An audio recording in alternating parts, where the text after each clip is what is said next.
Hello, I'd like this to think about finishing well in life. And as ministry leaders, I'd like us to think especially about finishing well in ministry.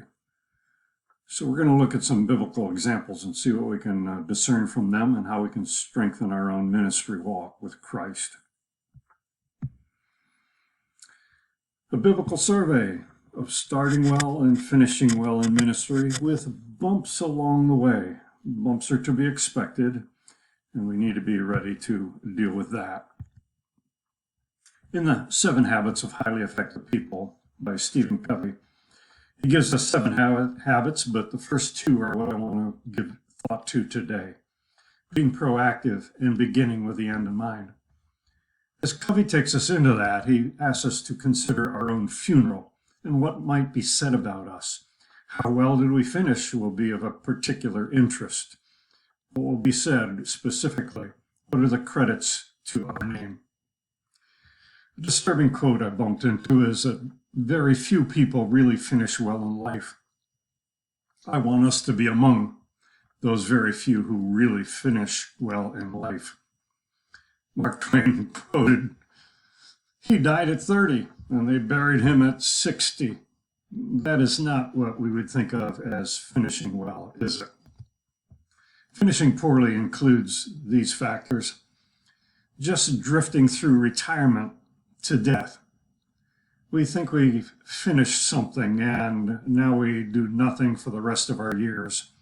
That's terribly wasteful, and with the call of Christ on our lives and the giftedness he's given us, that's not finishing well. Getting sidetracked from your values isn't finishing well. I heard an elderly woman once say, "At my age, I've decided just to speak my mind." That means she's taken off all guidance and her mouth is just going to reflect the bitterness in her heart. Don't get sidetracked from your values and losing what matters most for that which ultimately does not matter. We have rewards coming to us. We have the celebration of Jesus for a life well lived. We don't want to throw that away for something cheap and passing. Here's a trend that concerns me about finishing poorly, and it's the suicide rate. We don't generally consider suicide as finishing well. 10.5% of every 100,000 people committed suicide in 1999. But 20 years later, 13.9%, or 13.9 per 100,000 committed suicide in 2019. That's not really finishing well. That's not what will be spoken of well at a funeral. We're going to observe some biblical leaders who qualified in different ways. Some started well and finished poorly. So that's our negative example. The other 3 are stronger. Those that started well and then crashed, but they recovered. Then those that started poorly, but finished well. And then finally, those that started well and finished well. First, biblical leaders who started out well and finished poorly.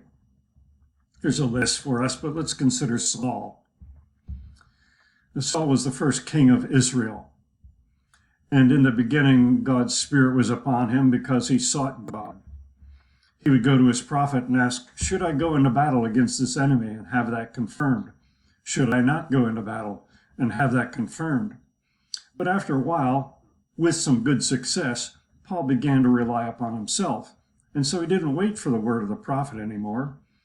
And as a matter of fact, sometimes he went to seers, to diviners, to those who had an evil word for him. And so when that happened, God separated himself from Saul and began to look for another that he would appoint in Saul's place. Finishing well means living proactively. "Oh, teach us to number our days so that we may apply our hearts to wisdom," says Psalm 90, verse 12. Living wisely, that's proactive. Considering daily how we live, that's proactive.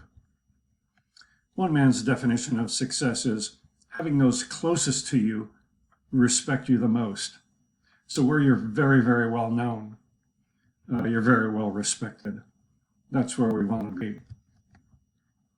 There are biblical leaders who started out poorly and finished well.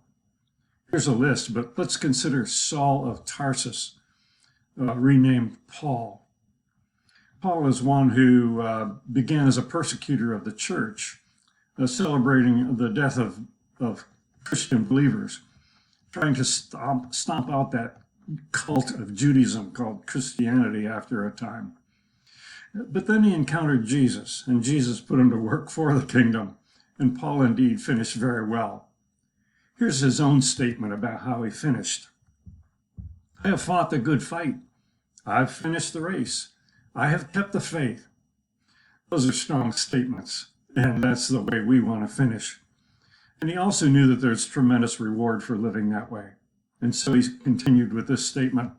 Now there is in store for me the crown of righteousness, which the Lord, the righteous judge, will award me on that day. And not only on me, but also to all who have longed for his appearing. And so we know that there is a crown of righteousness for us who long for his coming and live deliberately and strongly until he comes. There are biblical leaders who started well and crashed, but then they recovered to finish well. Here's a few examples, but let's consider Samson.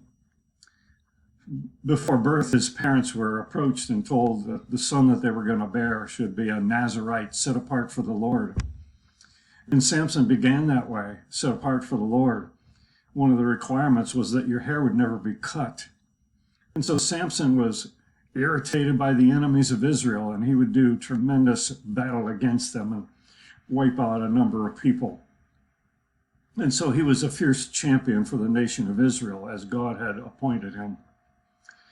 But after a bit, Samson started to neglect the sense of call from God. He was living a loose life with women. He was doing what he wanted to do in his own strength. And in a relationship with Delilah, he confessed that his true source of strength was his hair. It wasn't actually his hair, it was his Nazirite vow, it was the Lord. But he said, if you cut off my hair, I'll be like an ordinary man. In other words, if you void out my covenant with God, I'll be a normal man. And so his hair was cut, and he became a normal man. He was seized by the enemy, his eyes gouged out, he was imprisoned, he was paraded around and mocked and ridiculed. Along with him, the God of Israel fell under ridicule because it was the God of the Philistines, they thought, that had victory over this champion of Israel. So Dagon was amplified, and the God of Israel was disqualified in their mind.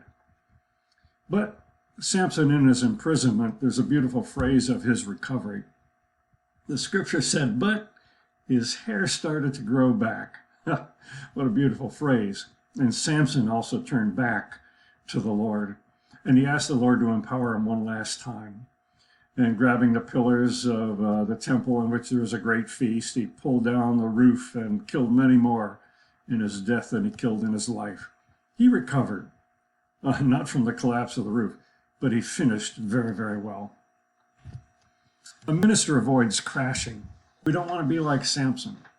And there's three very well-known areas to crash in. We say historically girls' greed and glory, or sex, finance, and power and pride. Sex, the male brain is pictured by someone like this, just full of sex and sports and controlling the TV remote and lame excuses and a little tiny sliver for everything else. So yeah, there can be a great fall in that way. So men have to beware, and probably women much the same. There are other snares. Culture provides others to trap us into finishing poorly. Addictions, gambling, substance abuse, pornography, etc. I tend to lump them all under addictions. And I have this impression in my mind that whenever you feel yourself starting to be addicted or thinking about something that's wrong or careless, stop yourself right away. Turn around and run. Don't lean into it. Don't foster it until it traps you. Greed, that financial thing. A minister's approach to finances should be different. Learn to live on less. Deal with debt and cultivate sales resistance so that you're not taking on debt. Develop contentment. Be generous. Balance investments so any high-risk investment will be balanced by that which is very stable, so you won't get beat in the end. Buy low and sell high. And recover if you're already in financial difficulty. Study Dave Ramsey. He'll lead you out. Glory, that sense of power and pride. This is hard for a minister because he's often thought well of and put up on a pedestal. But a minister's preference needs to be for Christ and for others, not for himself.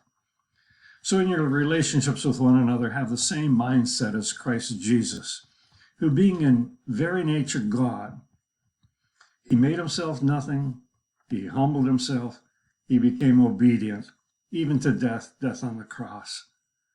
And so he's our example. Don't get puffed up. Jesus never did. Then there are hidden personal issues that could trip you up, cause you to crash. What are the realities of your past? Where is your shame?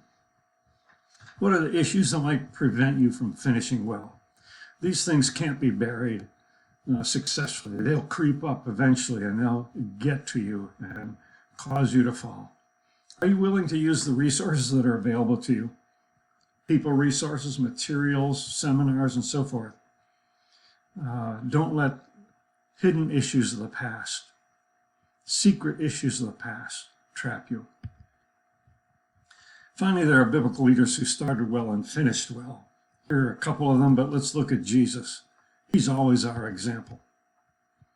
He knew his goal in finishing well.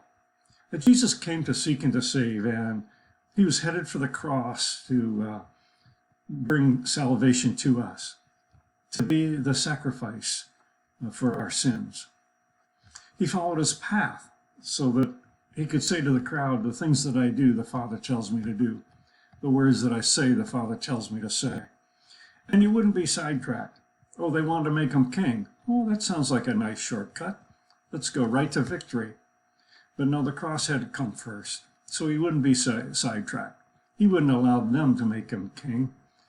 God the Father would do that in due time. Here's a final story of finishing well to send you out with. Mr. Holland's opus.